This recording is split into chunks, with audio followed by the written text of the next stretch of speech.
turnovers, Brian, where do you write that up to? Is that maybe a deeper ball security issue within this team in moments when maybe they're up and they feel like they could go for the win or they have that lead? Or is this something that we shouldn't be as concerned with? So the Seahawks have turned the ball over 16 times this year. 5 of those have happened in the first half. 7 of them have happened in the fourth quarter. And only 2 of them have happened when the Seahawks were trailing, and that was, the Tampa Bay game and the 49ers game, right, at the very end. And so a lot of these situations are, Seahawks up by a number of scores, the Houston game, this game, where it's just kind of like sloppy. And there's some, I think in this game, there were some pretty reasonable explanations for why those things happened. That was not about Sam making bad decisions. I was way more concerned about Sam Darnold's decision-making in the Houston game, and Clint Kubiak's for that matter, when he was backed up his own end zone. They chose to pass it. He held on to the ball, double clutched, and then chose to bail the pocket and didn't hold on to the ball. Like, he did so many sins on one play. That to me was a series of horrible decisions that will lose you games, lose you playoffs, lose seasons. I didn't see that in this game. This was not super bad process. This was fumbled snap between a quarterback and a center that hadn't played as much together. Okay, not great, but happened. The helmet thing, like Mike said, I don't really put that. Do I think Sam should have potentially gotten rid of the ball faster on the other one? Yes. Should he have better ball security in the pocket? Yes. To me, that's like a 4 out of 10 concern level relative to the rest of the things. What's going to matter here is I'll just say this. I will take a team that continues to get ahead. If turnovers are your biggest problem, it's not a great one to have, but I think people are losing the forest through the trees here, AB. When you have a team that has 4 turnovers in one game, 3 turnovers in another, and wins both comfortably, what it's telling you is that this team is significantly better than who they're going up against on most weeks. And so we'll find out against the Rams. The Rams are one of the best teams in terms of taking the ball away. They've got guys that really force a lot of fumbles. We'll see. But this is the kind of game where if you turn the ball over, it could be the difference. It's a really tight game. So I'm looking forward to it. And I think this is maybe the first of 3 games between these two teams. And while everyone's going to make this one out to be the end all be all, to me, this is the warm-up. Whatever happens in this game, whether the Seahawks win or the Seahawks lose by 14, it's not going to change my opinion about whether the Seahawks can win the next one or they can lose the next one, because these two teams are both really, really good.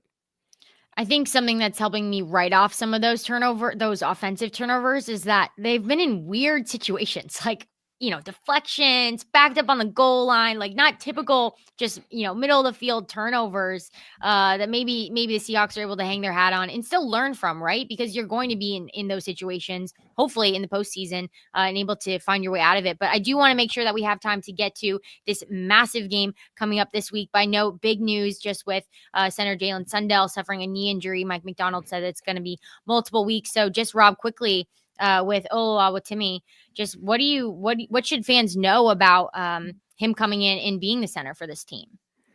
Well, I think he's a different type of player slightly, and we saw some good run plays on Sunday with him in, so that's potentially going to be something that improves actually with Oluwatimi in there. Maybe the run blocking will be slightly better. So they've got a week to work on the snap, so there's no more botches there. So that's the thing, and I think it's an interesting thing. I wrote about this yesterday that. You've kind of seen Jalen Sundell. Now you're going to see Oluwatimi. The Seahawks have had a different center in each of the last 5 seasons. I think that has to stop. Eventually, they've got to sort of find somebody. Not that it's the most... There are not many good centers in the NFL. And somehow teams survive without each, the good teams, without each having Creed Humphrey there. So it's not that it's an absolute necessity to find somebody who can be the answer for, say, the next 5 years. But I think they would benefit from consistency across the offensive line. And if if they don't think either of these two players are the answer, there are one or two players in the upcoming draft in a crap 2026 draft class. There are actually a couple of offensive linemen who could be interesting. They now get a chance to judge both of these players before the end of the season. And I really hope that whether that's Oluwatimi just sort of nailing this job over the next few weeks, or whether it's Sundell coming back and saying, no, I'm your guy, keep me next to my ex-North Dakota State teammate for the long haul, that we're going to find some solutions, because it is quite remarkable, really, that they just change center every single season. Hey, I like it. You are future focused and looking ahead. Thank you for your draft knowledge as well. It is so helpful for the Seahawks Collective, but also just the fact that we now get to see, hey, does this ready squad hold up for the center and for this O-line taking really its first hit of the season? But I want to make sure that we get to the massive game coming up for the Seattle Seahawks. But we first have to highlight our sponsor for this season, the Sleeper app. So check out this quick video. Sleeper is the #1 fantasy sports app. It pays to know sports. Pick more or less on top players. Your first pick is on us, so start winning now. Play in Texas, Georgia, Minnesota, and 27 more states. Pick anytime across all sports, pregame or live. Over 10 million players are already on Sleeper. Make your picks count. Score up to 1,000 times your cash. Join today. Get up to $100 credit using the code HMA. Call your shot on Sleeper. Download now. Yeah, we're so thankful to have the Sleeper app with us this season. So if you're into sports, as much as we are here on the Seahawks Collective, definitely check it out, because it offers it all: news alerts, live sports and scores, stats, real-time chats with others. Gives you the ability to win real money as well. So make sure you check out the #1 sports app today and try it out for yourself. Use promo code HMA and you'll get up to $100 match on your first deposit. Terms and conditions apply. See Sleeper's terms of use for details. Currently operational in over 25 states. Check out the Sleeper app today. We are so excited to have them on the show, because it's an app that really does it all. And like the Seahawks, they're going to need all of themselves to get this win over their divisional opponent in LA, in the Rams. So let's talk about it, because I feel like I said it earlier on the show. I feel like a lot of Seahawks fans and followers are holding out until they can really about this Seahawks success that they've seen so far this season, until we see Cooper Kupp's return to LA in the first matchup against the Rams this season. The Rams are coming off a 42-26 win over the 49ers. They also sit at 7-2. And, I felt kind of jealous in a way that, I don't know if jealous is the right term, but as I'm watching the Seahawks game, I'm also kind of watching the Rams game. And I'm like, man, we're up by so much. And at the same time, the Rams were up by so much. I was like, it kind of put a little like a damper on the Seahawks for me in the success that they were having in the game. But let's just start with the quarterback. Matthew Stafford had a night last Sunday, 4 touchdowns. So for you, Mike, how do you expect the Seahawks to defend Stafford? Yeah, this is for 2 things. One, I think the Seahawks are currently the best team in the NFL. I do think that. Full stop. Boom. 2, boom. This will be a very big test. Well, you guys know I'm a big point differential person. They're only 5 points better than the Rams, but of the 3 teams up there near 100 or better, which is the Colts, Rams, and Seahawks, I feel really good about the Seahawks, at least like today, on Tuesday, November, whatever. Second thing is, this will be easily their biggest test in terms of quarterback they're facing. Not just because Stafford's on a heater, which he is. We had our Rams writer, Nate Atkins, on our Seahawks Man-to-Man pod earlier today. So I looked up some Matthew stats to get prepped. Jesus, that dude is on a roll. Although, however, Sam was right there in pretty much all the good stats too. Yeah, efficiency, touchdowns, avoiding sacks, everything. They're both pretty much right there. So, but the reason why Stafford's so tough and why he was so tough in the 2023 game when they went to Baltimore and hung like 30 on that defense, and why he was even tough, not as tough in the last game, but still they were able to move the ball and score, I think, like 20 points or something like that. Part of that was Reek's fault, but the reason why Stafford's so tough is he's smart, man. Like, this defense is a lot of, okay, here's your protection plan. Here's how we're going to mess with that. Now figure it out right now. Go. And most quarterbacks are just like, oh my God, I can't figure it out. Here's the ball in the dirt. Here's a sack. I'm going to throw it right to Ty Okada. Like, that's the basis of the whole scheme. Stafford not worried about none of that. He's so confident back there. He just throws the ball without looking. on the money all the time, every week. You know, it's just really ridiculous. So I'm curious how Mike's gonna go about that. Like, do you try to confuse him? Like, can you confuse him? Like, will that work? Do you try to just say, you know what, we can't confuse him, so we're just gonna play the best coverage we've ever played. We're just man up, get sticky, and we don't care where you throw. No, you throw with your eyes open, eyes closed, one eye, don't matter, eye patch on. We're just gonna be right there. That's actually what worked in the last game, week 9 or whatever last year. Played a bunch of man. I think who got tossed? Puka got tossed, I think, in the game.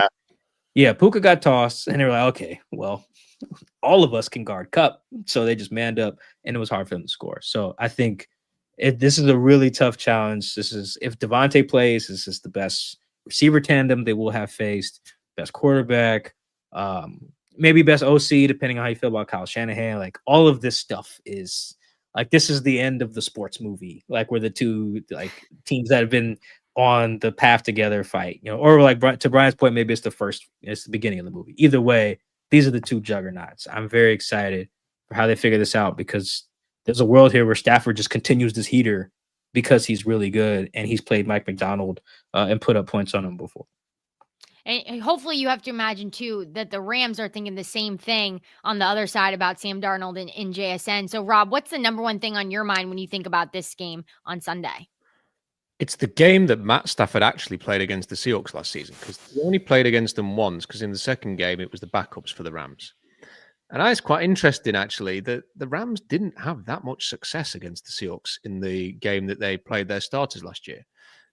Matt Stafford had 298 yards passing and 2 touchdowns. Well, nearly 100 yards of that came in overtime, when the Seahawks just looked like they'd completely fallen apart at that point.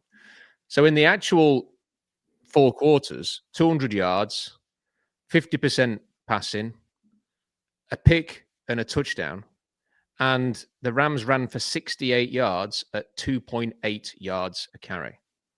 So I'm looking at that and thinking, it's a different Rams. You know, they've got Devontae Adams. Stafford's playing a lot better than he was last season.